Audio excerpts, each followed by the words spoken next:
어디야 지금 뭐해? 나랑 별 보러 가지 않을래?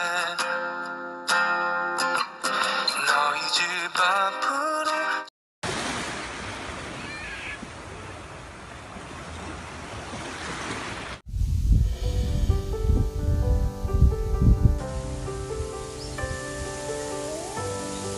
굿모닝. 좋은 아침 되세요.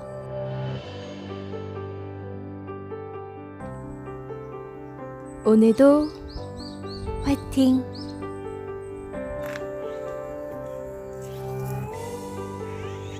이상한 나라의 앨리스 첫 번째 이야기. 토끼굴 속으로.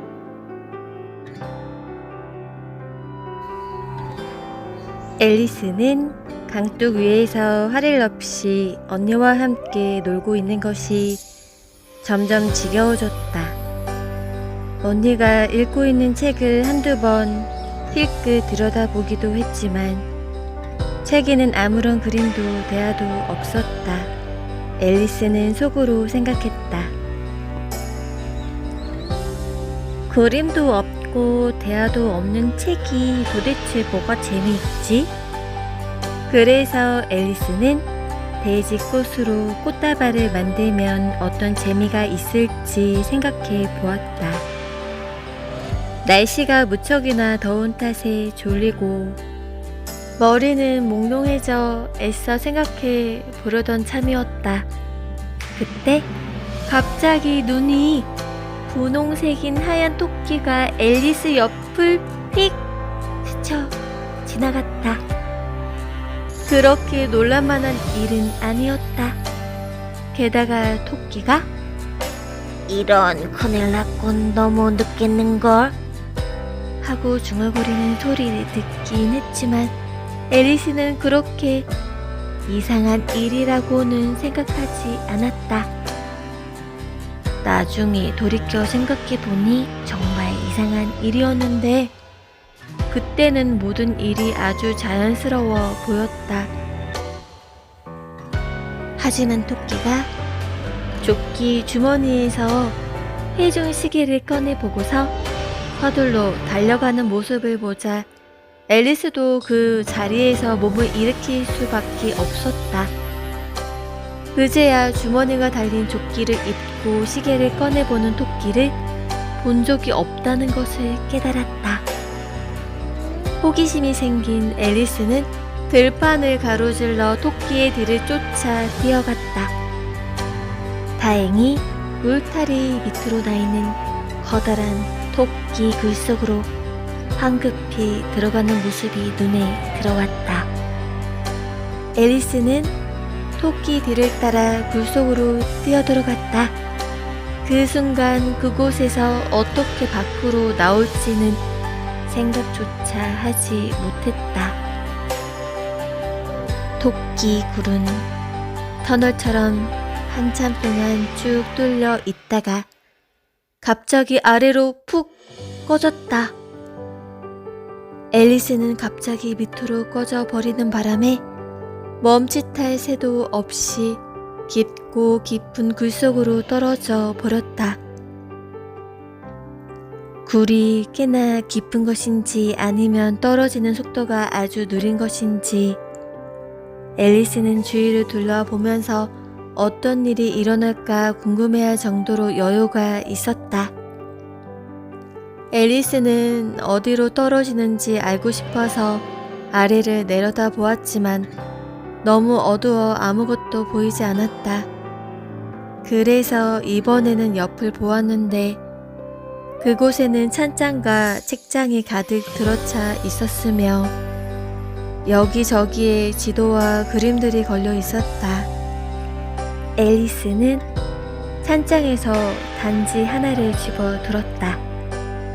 단지에는 오렌지 마멀레이드라는 라벨이 붙어 있었는데 실망스럽게도 속은 비어 있었다.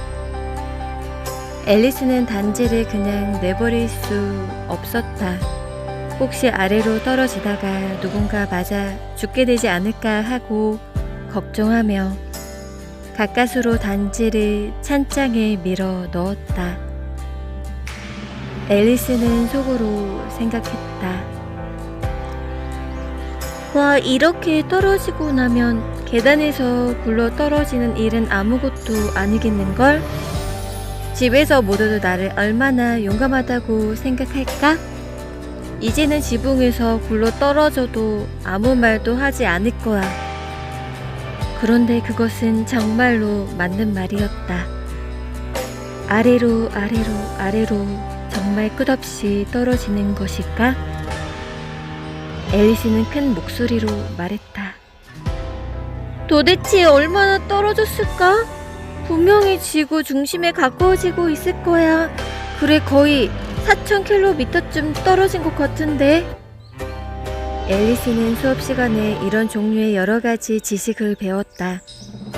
지식을 뽐내기에 좋은 기회는 아니더라도, 그리고 이야기를 들어줄 사람이 전혀 없어도 반복해서 말해보는 것은 좋은 복습이 될 수 있었다. 그래, 그 정도의 거리쯤 될 거야.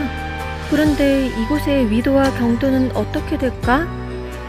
앨리스는 위도와 경도에 대해서는 하나도 몰랐지만 말하기에는 그럴싸하고 멋진 단어라고 생각했다. 그리고 다시 이어 말했다. 이러다가 지구를 뚫고 나가는 것은 아닐까? 거꾸로 걸어 다니는 사람들 속으로 떨어진다면 얼마나 웃길까? 아마 그걸 대축점인가 대칙점이라고 하겠지? 이번에는 앨리스 스스로 생각하기에도 부적절한 단어를 말한 것 같아 듣고 있는 사람이 없다는 것에 기뻤다. 그래도 사람들에게 나라 이름이 무엇인지 물어봐야겠지? 실례합니다, 아주머니. 여기가 뉴질랜드인가요? 아니면 오스트레일리인가요? 앨리스는 최대한 공손하게 무릎을 굽혀 인사하려고 했다. 그런데 상상해보라. 공중에서 떨어지면서 그게 가능한 일이겠는가? 어쩌면 그런 것을 묻는 나를 아주 멍청한 바보라고 생각할지도 몰라. 그러니 절대 물어보지 말아야지. 아마 어딘가에 나라 이름이 적혀 있을 거야. 아래로 아래로 아래로 떨어지는 동안 달리 할 일이 없던 앨리스는 다시 중얼거리기 시작했다. 오늘 밤에 다이너가 날 무척 보고 싶어 하겠지? 다이너는 앨리스가 기르는 고양이의 이름이다. 간식 시간에 누군가 다이너에게 우유를 챙겨줘야 할 텐데, 귀여운 다이너, 나와 함께 있으면 얼마나 좋을까? 공중에는 지가 없어서 좀 그렇지만 박쥐를 잡을 수 있잖아. 박쥐는 지와 비슷하니까. 그런데 고양이가 박쥐를 먹을까? 조금씩 졸리기 시작한 앨리스는 마치 꿈을 꾸듯 계속해서 혼자 중얼거리며 고양이가 박쥐를 먹을까? 고양이가 박쥐를 먹을까? 하다가 가끔씩 박쥐는 고양이를 먹을까? 하기도 했다. 어차피 앨리스가 답할 수 없는 문제였기 때문에 어떻게 물어도 마찬가지였다.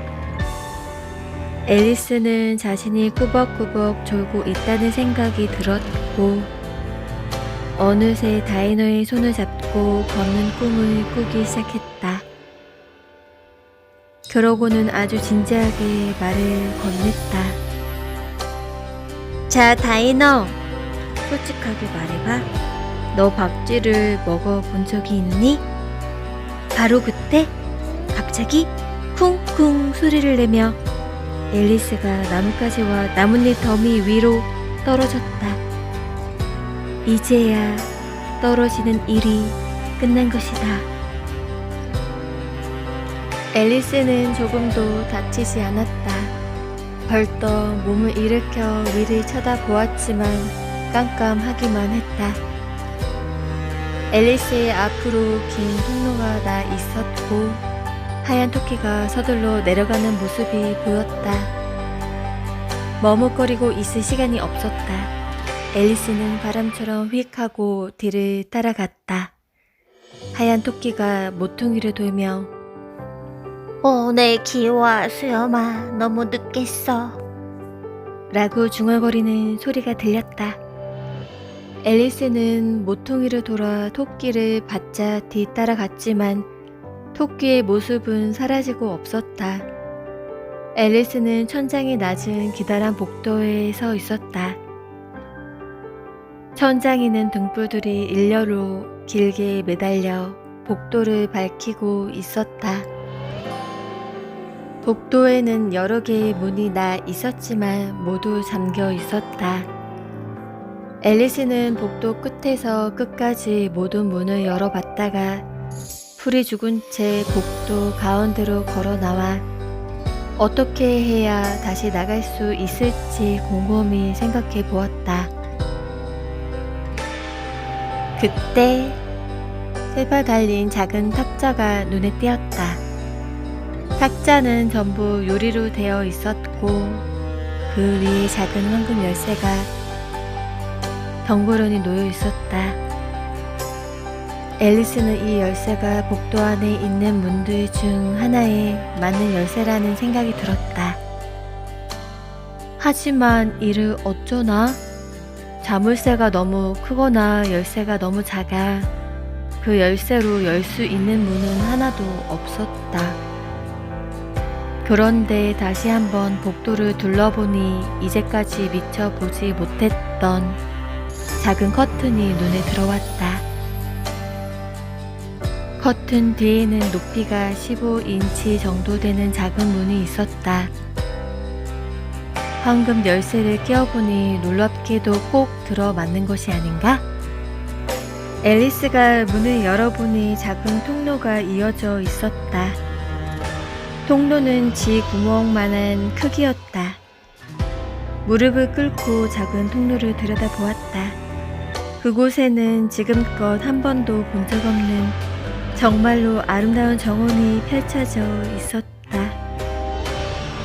앨리스는 어두컴컴한 복도를 빠져나가 화사한 꽃밭과 시원한 분수 사이를 거닐 수 있다면 얼마나 좋을까 생각했다. 하지만 그 문으로는 머리도 빠져나가기 힘든 상황이었다.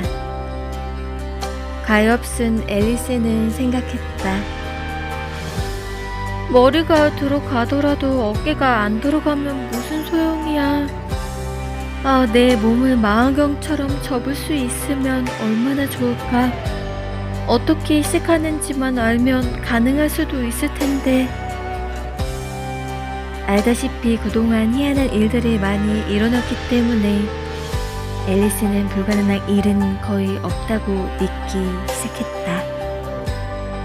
앨리스는 작은 문 옆에서 기다려 봐도 별 수 없다는 생각이 들었다. 그래서 혹시 다른 열쇠가 있을지도 모르고 아니면 사람을 망원경처럼 접어 넣을 수 있는 방법을 쓴 책이 있을지도 모른다는 희망을 품은 채 다시 탁자로 돌아왔다. 그러자 이번에는 그곳에 작은 병이 하나 놓여 있었다. 아까는 분명 없었는데? 하고 앨리스는 중얼거렸다. 병에는 종이 꼬리표가 달려 있었는데 날 마셔요 라는 커다란 글씨가 예쁘게 적혀 있었다. 날 마셔요 란 말은 유혹적인 말이었지만 똑똑한 앨리스는 서두르지 않았다. 아니야, 먼저 독송이라는 표시가 있는지 잘 살펴봐야 해. 앨리스는 화상을 입거나 사나운 짐승들에게 잡아먹힌 아이들에 관한 이야기를 책에서 읽은 적이 있다. 그것은 다 친구들이 가르쳐준 간단한 규칙을 잊어버렸기 때문에 생긴 사고였다. 이를테면 벌겋게 달아오른 부직갱이를 너무 오래 들고 있으면 손을 댄다든가, 칼을 너무 가까이 하면 손가락을 벤다든가 하는 사실들이다. 앨리스는 독성이라고 적힌 병을 마시면 반드시 탈이 난다는 사실을 잃어버리지 않고 있었다. 하지만 그 병에는 독성이라는 표시가 없었다. 그래서 앨리스는 용기를 내 살짝 맛을 보았는데 맛이 아주 좋았다. 마치 체리 파이와 커스터드, 파인애플, 칠면조 구이, 토피, 사탕과 버터를 바른 토스트를 섞어 놓은 듯한 맛이었다. 앨리스는 순식간에 모두 마셔버렸다. 아, 기분이 이상하네. 마치 내 몸이 망원경처럼 접히는 것 같아. 앨리스가 중얼거렸다. 정말 그랬다. 앨리스는 키가 10인치로 줄어 있었다. 아름다운 정원으로 통하는 작은 문으로 들어가기에 꼭 알맞은 크기가 되었다는 생각에 앨리스의 얼굴이 밝아졌다. 앨리스는 키가 더 작아지지 않을까 걱정하면서 잠시 기다렸다. 앨리스는 혼자 중얼거렸다. 이러다가 양초처럼 타서 완전히 녹아 없어져 버릴지도 몰라. 그러면 난 어떻게 되는 거지? 앨리스는 그런 걸 본 기억이 한 번도 없었으므로 양초가 다 타고 나면 어떻게 될까 상상해 보았다. 잠시 시간이 흘렀다. 더 이상 아무런 변화가 없자 앨리스는 바로 정원으로 들어갈 생각이었다. 이런 가엾은 앨리스, 문 앞에 이르러서야 작은 황금 열쇠가 생각났다. 앨리스는 열쇠를 가질러 다시 탁자로 되돌아갔지만 열쇠가 손에 닿지 않았다. 유리 사이로 열쇠가 훤히 보였다. 앨리스는 탁자 다리를 잡고 올라가려고 했지만 너무 미끄러웠다. 몇 번이나 올려가려다 지친 앨리스는 가엾게도 주저앉아 울음을 터뜨리고 말았다. 앨리스는 아주 심하게 자신을 나무랐다. 그만! 그렇게 울어봐야 아무 소용없어. 당장 뚝 그치란 말이야. 앨리스는 평소 자신에게 충고를 잘하는 편이었다. 충고를 따른 적은 거의 없었지만 말이다. 가끔은 눈물이 날 정도로 아주 심하게 야단을 치기도 했다. 언젠가 한 번은 혼자서 그렇게 경기를 하다가 자신을 속이는 바람에 스스로 자기 뺨을 때리려고 한 적도 있었다. 엉뚱한 앨리스는 마치 자신이 두 사람인 척하는 것을 아주 좋아했다. 하지만 지금은 두 사람인 척하는 것도 아무 소용없어. 한 사람 몫을 하기에도 벅차단 말이야. 곧 앨리스의 시선이 탁자 밑에 놓인 작은 유리 상자에 닿았다. 앨리스는 상자를 열었다. 상자 안에는 아주 작은 케이크가 들어있었고 그 위에 건포도로 날 먹어요 라는 글씨가 예쁘게 장식되어 있었다. 좋아, 먹어보자. 먹고 나서 키가 더 커지면 열쇠를 잡을 수 있겠지? 혹시 더 작아진다면 문 밑으로 기어 나갈 수 있잖아. 아무튼 정원으로 들어갈 수만 있다면 괜찮아. 앨리스는 케이크를 조금 떼어 먹고 걱정스럽게 중얼거렸다. 커질까? 작아질까? 앨리스는 머리 위에 손을 얹고 키가 자라는지 가늠해 보려 했지만 여전히 키는 그대로였다. 물론 보통 사람이 케이크를 먹으면 아무 일도 일어나지 않는다. 하지만 전혀 생각지도 못했던 일들을 겪은 앨리스에게는 평범한 일은 그저 재미없고 시시하기만 했다. 그래서 앨리스는 다시 케이크를 집어들고 순식간에 다 먹어버렸다. 지금 기쁘고 우리 바로 미소 지어요. 안녕.